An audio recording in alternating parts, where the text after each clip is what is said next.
Para hindi malungkot ang kanilang mga alaga ngayong Valentine's Day, isang animal shelter ang nakaisip ng gimmick para sa kanilang mga alaga.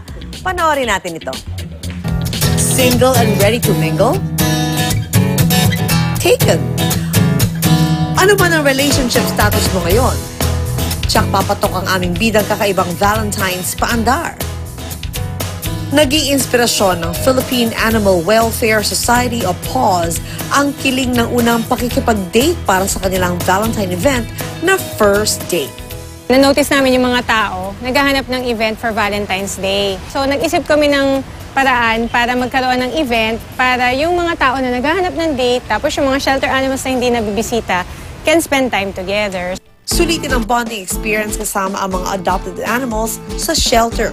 For 300 pesos, meron silang drink and food from our sponsors. And then meron din food yung kadate mo na animal. And then you spend 30 minutes with a dog.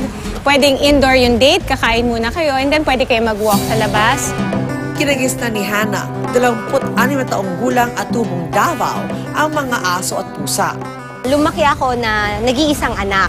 Kaya yung mom and dad ko, they opted na I would have dogs na lang as siblings. Kaya ever since nun, yung treatment ko talaga sa mga aso, pusa, parang pamilya na din, mga kapatid kong baga. At dahil single, pinili niya ipagdiwang ang araw ng mga puso kasama ang kanyang mga tinuring na fur babies.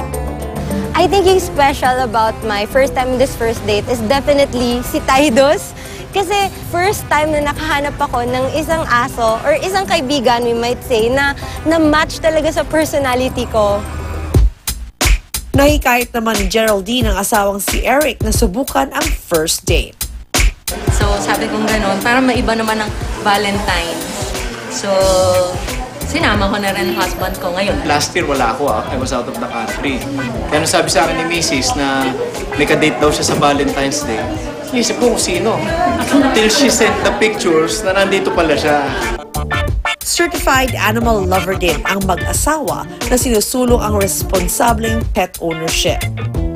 It's about time na kahit paano to help and makaka-help naman din sila sa atin through the environment. Please, ini-encourage namin kayo. Be responsible pet owner. May ilang paalala naman ng PAWS sa mga nais bumisita sa mga hayop sa shelter. We have to understand na itong mga asong ito, they were rescued. So this is their second chance. If we consider that, then I think mas magiging maganda yung experience.